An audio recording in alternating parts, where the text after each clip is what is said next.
According to latitude ये है 8 degree 4 minutes. ठीक है, यहाँ पे जो हमारा इंडिया है 8 डिग्री और 4 मिनट्स है। ठीक है,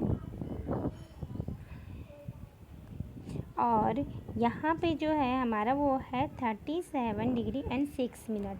ठीक है, अगर हम देखेंगे कि इंडिया कहाँ वो करता है, लाई करता है, तो इंडिया जो है ये according to latitude 8 degree 4 minute यहाँ से लेके और 37 डिग्री और 6 मिनट तक लाई करता है, और इन क्या नॉर्थ में।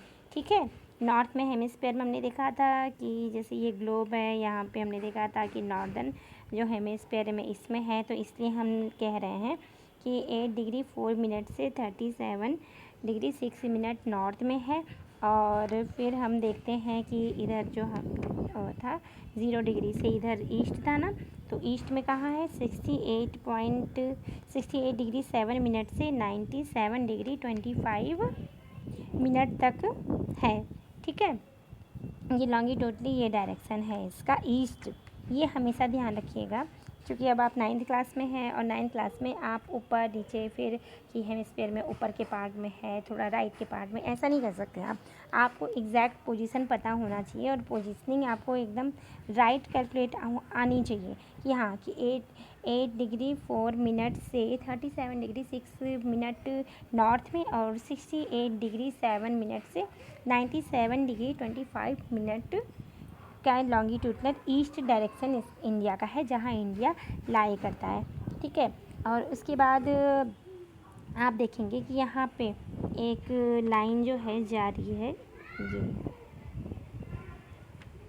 ये ट्रॉपिक ऑफ कैंसर है। ठीक है, ट्रॉपिक ऑफ कैंसर के बारे में हम आपको डिटेल में बाद में बताएंगे। अभी एक छोटा सा बता देते हैं इसके बारे में कि ट्रॉपिक ऑफ कैंसर जो है इंडिया को ऑलमोस्ट 2 बराबर भागों में डिवाइड करता है। ठीक है, एक वन पार्ट ये, सेकंड पार्ट ये, वन जो है नॉर्दर्न पार्ट और सेकंड जो है southern part.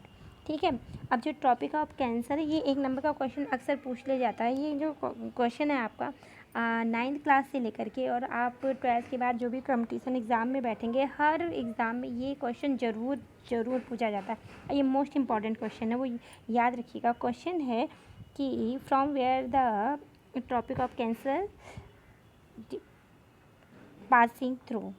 Okay, from where the tropic of cancer passing through which states, name the state. Okay, state का नाम पूछा जाएगा कि कौन कौन से स्टेट से जो है वो ट्रॉपिक ऑफ कैंसर यानी कि ये लाइन जो है वो गुजरती है।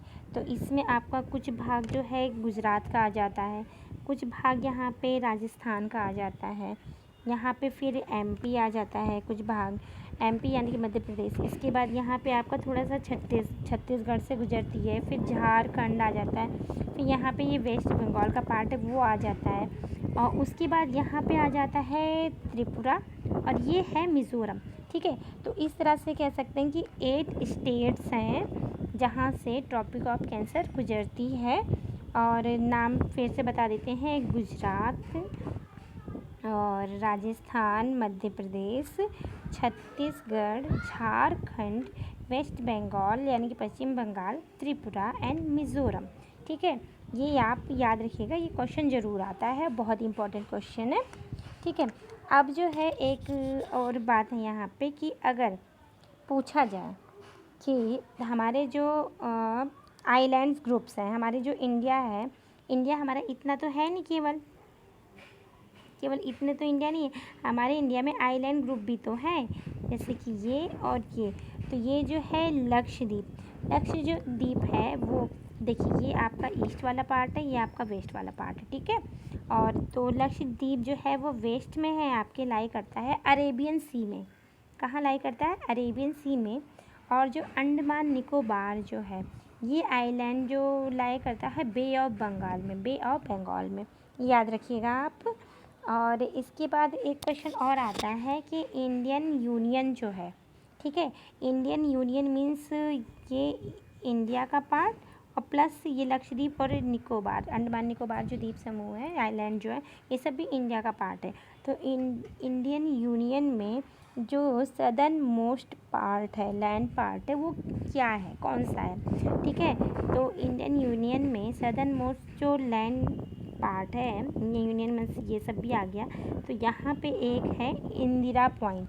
इसका नाम है इंदिरा पॉइंट, जो कि 2004 में जब सुनामी आई थी तो उसके दौरान ये क्या हो गया था, समुद्र में डूब गया, सबमर्ज हो गया।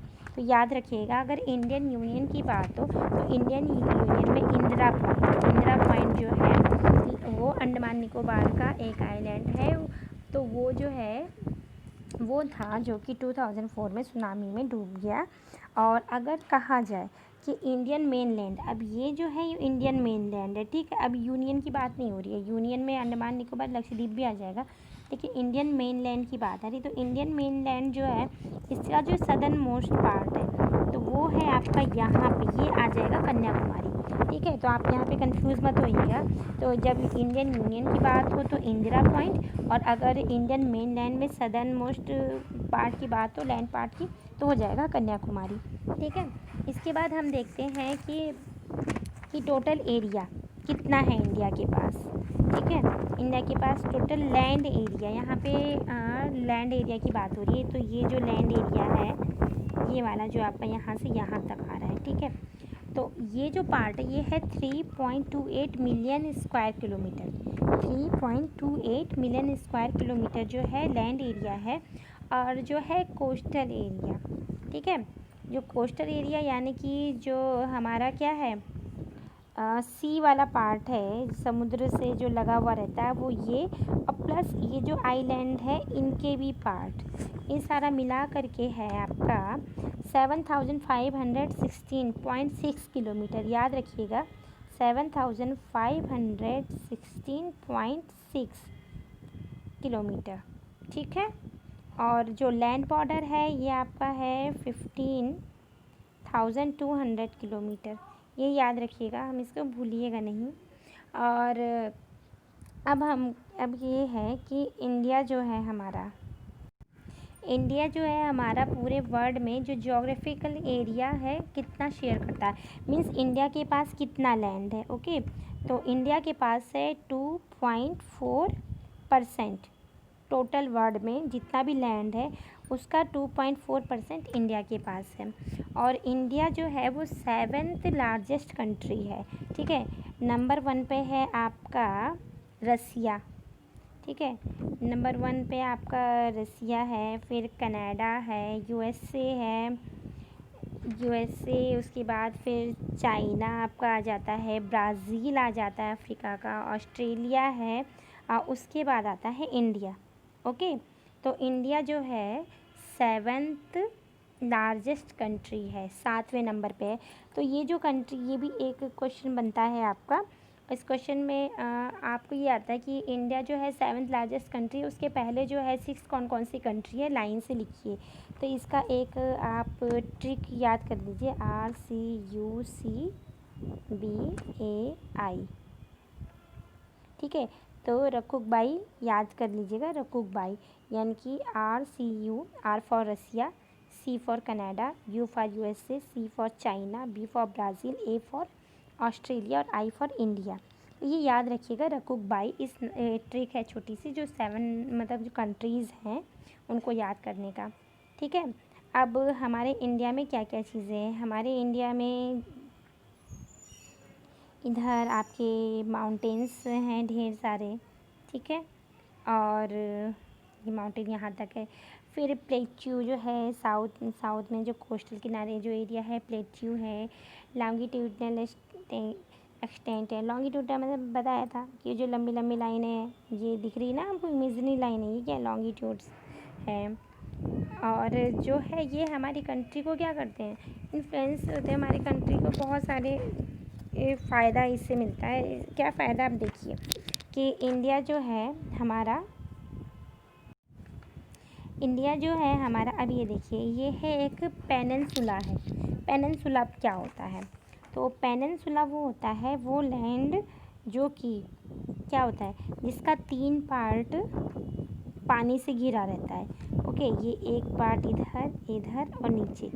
पेनिनसुला उसे कहते हैं जिसका एक पार्ट तो आपका लैंड से घिरा हो, लेकिन 3 पार्ट्स उसके क्या हो, पानी से घिरे हो, उनको पेनिनसुला कहते हैं। तो इंडिया एक पेनिनसुला है, तो इस वजह से क्या आता है, ये इंडियन ओशियन में लाई करता है। तो इसकी वजह से क्या होता है कि इसके जितने भी है ये एक तो मिडिल में है, ठीक है, इसलिए मिडिल में होने, सेंटर में होने की वजह से ये इसमें बहुत सारे जो हैं ट्रांस फैक्टर जुड़ जाते हैं। मीन्स जो ओशन से अगर आपके देखा जाए तो एक कंट्री से दूसरे कंट्री में जाने के लिए बहुत ही इजी वे बन जाता है।